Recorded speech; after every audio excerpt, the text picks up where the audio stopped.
Tadi pembangunan kampung nelayan Merah Putih ya, ada 1.100 kurang lebih inline dengan Koperasi Merah Putih. Sementara yang kita bangun itu nanti lebih kepada alat produksi, jadi sarana produksi.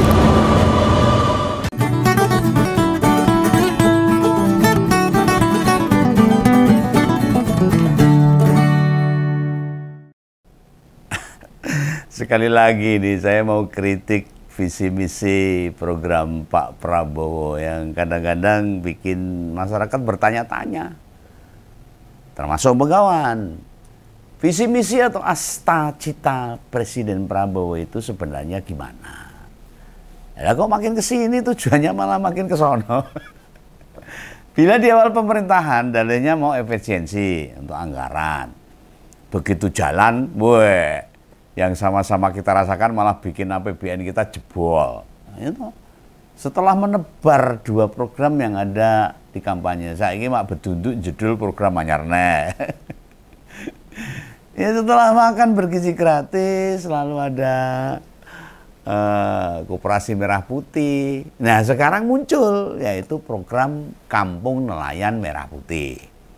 Dan lagi-lagi, anggar Presiden ke-8 ini bikin program Pak Prabowo ini, ya pokoknya kudu menggelegar, kudu dewer gitu. Mesti heboh itu. Loh heboh apa nih? Ya setidaknya heboh dana nih. Dan KMNP ini alias Kampung Nelayan Merah Putih ini ditargetkan ada 1.000 kampung dengan menghabiskan 24,2 triliun. Nah, uangnya sekolah ganti. Uangnya dari mana? Ya tentunya pasti kalau menurut Begawan ya paling-paling dari APBN, dari pajak dan dari pendapatan negara. Hanya 1.100 kampung nelayan yang mau diciptakan itu tidak dikerjakan untuk tahun ini semua dalam programnya itu. Yang digarap Kementerian Kelautan dan Perikanan selesai tahun ini baru ya mungkin 100 lah, baru 100 kampung nelayan. Tahun depan sampai 2027 masing-masing 500 kampung. Ini planning loh, planning awal, perencanaan awal, rencana alias desain yang tak jamin akan ada perubahan mungkin. Loh kayak rencana Koperasi Desa Merah Putih aja, ada beberapa perubahan. Ya kita tahu lah, program ini kan belas durung tahu krung gitu. Saat Pak Prabowo kampanye, ya persis kayak Koperasi Merah Putih, Koperasi Desa Merah Putih itu kan nggak pernah dimunculkan dalam kampanye, dan juga sekolah rakyat itu. Nah ini mau tidak mau kita ya sopo. Seperti Begawan itu apa ya? Bisanya apa? Ya hanya memberikan masukan, memberikan pendapat aja. Siapa tahu didengar dan ada sebuah introspeksi, ada evaluasi. Wah, Pak Prabowo punya karep langsung eksekusi. Nah ini yang saya gumun itu loh.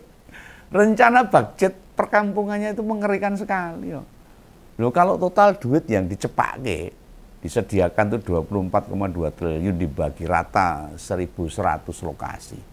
Berarti implementasinya per titik itu mencapai 22 miliar. 22 miliar. Maka 1.100 kampung yang direncanakan mendapatkan proyek itu mestinya akan berubah jadi sangat sejahtera banget harusnya. Atau sing nangani sapa itu. Sing ngawasi sapa. Nah jumlah penduduk desa itu paling berapa sih? Di kampung nelayan itu kayak digerojok duit semono akeh itu. Lo pasti drastik banget itu. Perubahannya pasti bung itu. Kalau benar-benar ini dicake dengan kejujuran, dengan visi yang benar-benar. Coba kita bayangkan gini. Minimal kampung yang jadi sasaran program masih dapat alokasi dana desa misalnya. Dengan duit 1 miliar sampai 2,5 miliar. Ditambah buat ngubah ke Koperasi Desa Merah Putih itu 3 miliar. Isi ketambahan kampung nelayan 22 miliar atau total 26 miliar sampai 29 miliar dalam setahun. Ora umum. Lu gak banyak lah yang dapat gitu, karena 1.100 desa dari 80.000 desa memang nggak sebanding, karena itu kan ya dikhususkan di pinggir-pinggir pantai para nelayan, mungkin di sekitar waduk juga bisa. Tapi pernahkah bisa membuat satu kampung nelayan kesejahteraannya jadi otomatis berubah nasib? Ya jangan kan mikir perubahan, kira-kira diproses dibangunnya kampung nelayan, apakah realisasi programnya bakal tak ada masalah belas? Atau justru sebaliknya, warga desa malah do padu, podo rebutan mengerjakan proyek. Nah sebelum tak lanjut ini, Om Begawan mesti disclaimer. Ya ini, bukan berarti Om Begawan nggak setuju program ini loh, enggak loh. Apalagi menolak agar nelayan kita tetap bertahan jadi warga miskin, enggak, bukan begitu. Kabar ini mengembirakan, membuat masa depan nelayan genah, wah cedar pembahana. Ya, pertanyaannya ini, nanti di kampung itu siapa yang membangun prasarananya buat memenuhi standar kampung nelayan Merah Putih? Yang jelas yang Om Begawan takutkan, begitu koperasi desa sama kampung nelayan jalan, warga kampung tetap isih rekoso, sing do tambah sugih malah Pak Lurahe misalnya, atau pendamping koperasi desa sama pendamping nelayan, atau juga jajaran staf dinas kelautan. Bisa aja begitu. Rencana-rencana itu bagus, tapi mengapa program yang dibuat seringkali bersifat top down, dari atas turun ke bawah, bukan digarap di bawah dulu, kesiapannya, SDM-nya, dan sebagainya. Idealnya loh, pemerintah itu hanya mendorong inovasi harusnya. Menciptakan situasi atau membuka ruang rakyat atau warga desa, berlomba-lomba memajukan desanya. Wah, yang punya konsep bagaimana mengembangkan desa. Lah, entah itu basis yang pertanian, perikanan, tambak, perkebunan, wisata, seni bidang lainnya.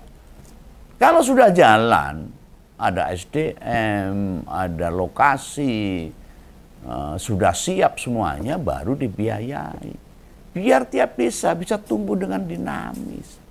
Karena urung apa-apa. Jadi permasalahannya begini loh. Ada sebuah kata yang bisa kita maknai. Bila kita kerja keras, tetapi tidak punya talenta, tidak punya bakat, itu akan sia-sia, akan capek.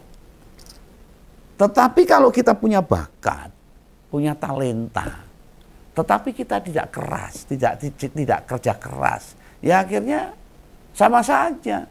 Itu sebuah tragedi. Yang paling bagus adalah ketika kita sudah punya talenta, punya SDM, ada kesiapan, kita kerja keras dan didanai, maka akan hasilnya luar biasa. Bukan hanya itu, apabila pusat menyediakan anggaran buat desa-desa yang punya inovasi, akan mendorong rakyat desa nyari pemimpin yang kreatif. Di masyarakat kita, terutama di desa atau di kampung, kebanyakan yang terpilih jadi kades itu ya mergo akeh duite itu. Nggak bisa dipungkiri kok. Atau dia memang keturunan kades bisa. Sehingga desanya ya gitu-gitu aja.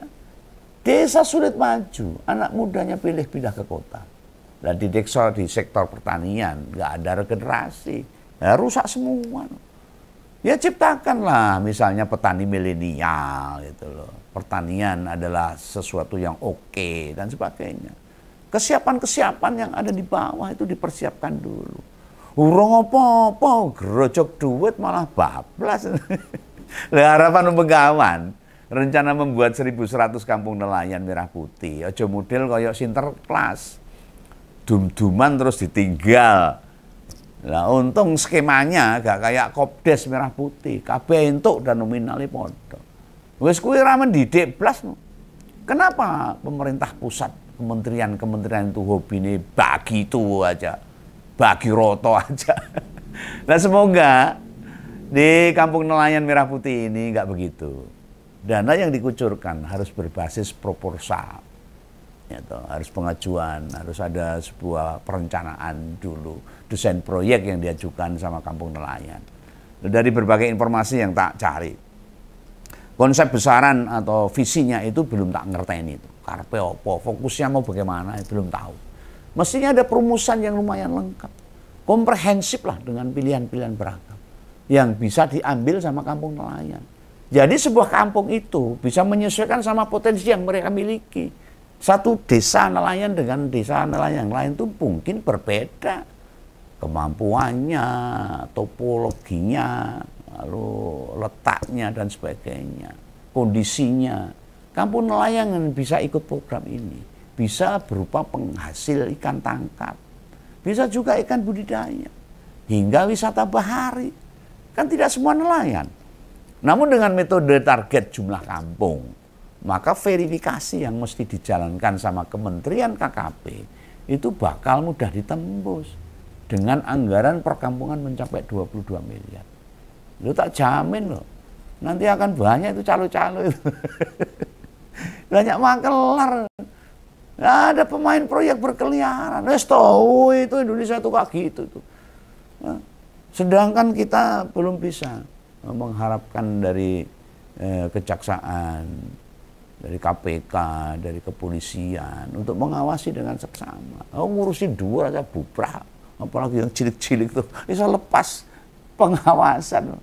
Harapan akan ada nelayan yang sejahtera, nasibnya berubah, itu akan sudah didapat kalau dengan cara begitu. Proposal yang diajukan tanpa verifikasi lokasi dari orang kementerian akan membuat duit negara terbuang cuma-cuma. Tadi kan saya katakan perumpamaan tadi. Meski banyak ide bagus diinisiasi, ini kalau prakteknya digeneralisir, semua desa atau kampung dapat, ya tidak akan berdampak buat rakyatnya. Contoh nyata ini, ya alokasi dana desa tadi. Seberapa besar perubahan kesejahteraannya? Kecil banget. Kalau ada yang bilang gede efek ADT, yang gede bagi perangkat desa, tapi bagi warga desa yang nggak ada apa-apanya. Hanya 1-2 yang sukses. Dari puluhan ribu. Nah, coba deh, ada yang bisa kasih tahu, Begawan. Desa ngendi berubah total sejak ada dana desa. Ada memang 1-2 yang selalu viral di TV itu. Terus juga ada program zaman periode lalu. Saya ngabisin duit juga tuh. Tapi hasilnya buh. Tidakkah kita ingat program food estate zaman Jokowi? Nah, wes entek duit pira. Sekarang apa masih ada yang berjalan? Wes hutani dibabat, dihabiskan, ditebangi, lalu ribuan bibit di taman. Masih berupa food estate yang bertahan. Kalau sekarang hasil padi dan jagung melimpah itu bukan berasal dari food estate. Swasembada padi dan jagung itu murni berasal dari keberhasilan pertanian. Anda yang punya data, berapa kontribusi dari food estate? Pasti kesulitan memperlihatkan datanya. Nah, dengan program baru ini, kian hari efisiensi hanya diperuntukkan bagi kepentingan negara. Sekarang bayangkan saja, adakah kampung nelayan yang tidak masuk dalam wilayah desa? Atau bukan masuk administrasi desa? Kan nggak ada. Artinya apa? Desa-desa yang kebetulan berada di pesisir pantai, kemungkinan dapat program kampung nelayan merah putih dan koperasi desa merah putih terbuka lebar, duitnya akeh. Gimana nanti eksekusi di lapangannya? Potensi laut kita memang gede. Di sisi lain selama ini, memang hasil laut tidak begitu diperhatikan. Kehidupan nelayan dari dulu memang tidak jadi bagian penting, termasuk para petani. Sehingga sulit kita menemukan nelayan yang kaya raya. Yang kaya raya ya big boss-nya, para tengkulaknya. Lah program meningkatkan daya saing nelayan. Nek kanggo Begawan itu setuju banget. Oh, saya setuju. Meningkatkan ekonomi, daya saing nelayan. Tapi caranya tidak begitu. Sifatnya tidak top down, dari atas ke bawah gerujuk.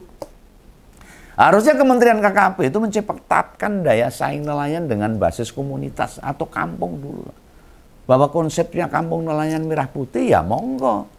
Nah dulu sempat ada loh namanya desa wisata. Itu ya dapat bantuan pusat juga. Nah sekarang ya nggak tahu gimana nasibnya. Termasuk kayak koperasi desa merah putih. Yang semua desa harus menjalankan. Potensi fraudnya gede banget. Harusnya pusat tinggal ngumumin. Desa-desa yang mampu menunjukkan berbagai usaha desanya bisa dikembangkan. Itulah yang dibiayai. Contoh misalnya buat membuat kampung nelayan merah putih. Minta saja semua desa di pesisir pantai minimal menyajikan data. Berapa hasil tangkapan ikan mereka? Bisa pula itu ikan budidaya. Artinya kampung di tepi danau, waduk, bendungan, rawa-rawa yang mayoritas warganya punya tambak. Bila pemerintah desa bisa punya proyeksi tahunan, kalau hasil perikanan bisa ditingkatkan pesat dan skema buat menghilirisasi produk ikan mereka miliki, untuk apa, nah, berarti ada planning dan bisa didukung, dikasih pendanaan untuk mengembangkan usahanya. Ya. Ini belum apa-apa loh. Pak Menteri KKP sudah cerita bila dana 22 miliar untuk bikin gudang beku, buat pabrik es, bikin SPBU dan SPBN, dan kebutuhan infrastruktur pendukung. Loh, pertanyaannya, apakah di kampung itu sudah siap semua tenaga kerja atau pengelolanya? Apa ada warga situ bisa mengoperasikan mesin dan sebagainya, lalu bahan bakunya seperti apa?